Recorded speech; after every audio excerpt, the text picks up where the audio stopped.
Durvasa Muni, a powerful mystic Brahmana determined to observe the principles of religion with great vows and under strict austerities. His name is associated with many historical events, and it appears that the great mystic could be both easily satisfied and easily annoyed, like Lord Shiva.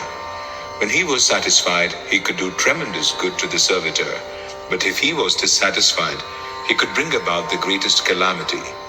Kumari Kunti at her father's house used to minister all kinds of services to all great Brahmanas, and being satisfied with her good reception, Durvasa Muni benedicted her with the power to call any demigod she desired.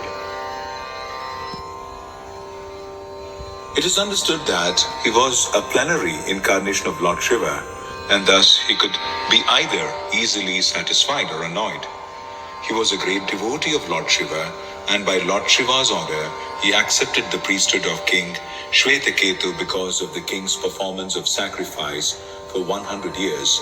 Sometimes he used to visit the parliamentary assembly of the heavenly kingdom of Indradeva.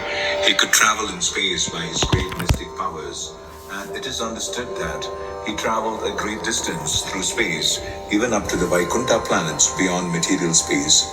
He traveled all these long distances within 1 year during his quarrel with King Ambarisha, the great devotee and emperor of the world. He had about 10,000 disciples, and wherever he visited and became a guest of the great Kshatriya kings, he used to be accompanied by a number of followers.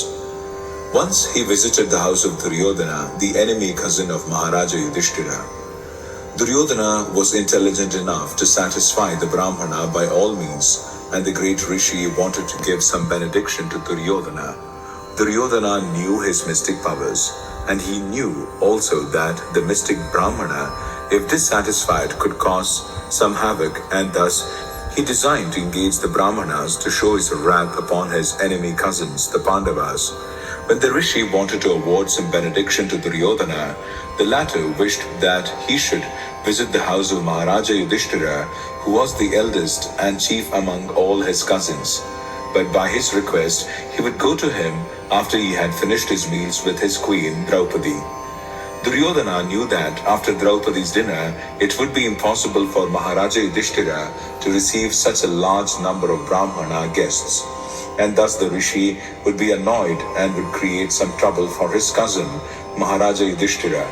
That was the plan of Duryodhana.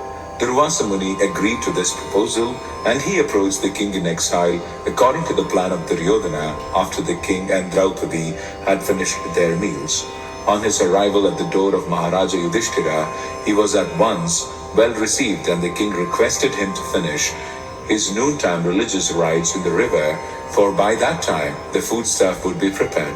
Durvasa Muni, along with his large number of disciples, went to take a bath in the river, and Maharaja Yudhishthira was in great anxiety about the guests. As long as Draupadi had not taken her meals, food could be served to any number of guests, but the Rishi, by the plan of Duryodhana, reached there after Draupadi had finished her meals. When the devotees are put into difficulty, they have an opportunity to recollect the Lord with rapt attention. So Draupadi was thinking of Lord Krishna in that dangerous position, and the all-pervading Lord could at once know the dangerous position of his devotees.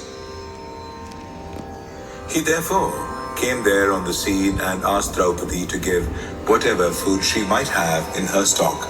On her being so requested by the Lord, Draupadi was sorrowful because the Supreme Lord asked her for some food and she was unable to supply it at that time. She said to the Lord that the mysterious dish which she had received from the sun god could supply any amount of food if she herself had not eaten. But on that day she had already taken her meals, and thus they were in danger. By expressing her difficulties, she began to cry before the Lord, as only a woman would do in such a position. The Lord, however, asked Draupadi to bring up the cooking pots to see if there was any particle of foodstuff left. And on Draupadi's doing so, the Lord found some particle of vegetable sticking to the pot. The Lord at once picked it up and ate it. After doing so, the Lord asked Draupadi to call for her guests, the company of Durvasa. Bhima was sent to call them from the river. Bhima said, "Why are you delaying, sirs? Come on, the food is ready for you." But the Brahmanas, because of Lord Krishna's accepting a little particle of food, felt sumptuously fed even while they were in the water. They thought that since Maharaja Yudhishthira must have prepared many valuable dishes for them, and since they were not hungry and could not eat, the king would feel very sorry, so it was better not to go there. Thus they decided to go away. This incident proves that the Lord is the greatest mystic, and therefore he is known as Yogeshwara.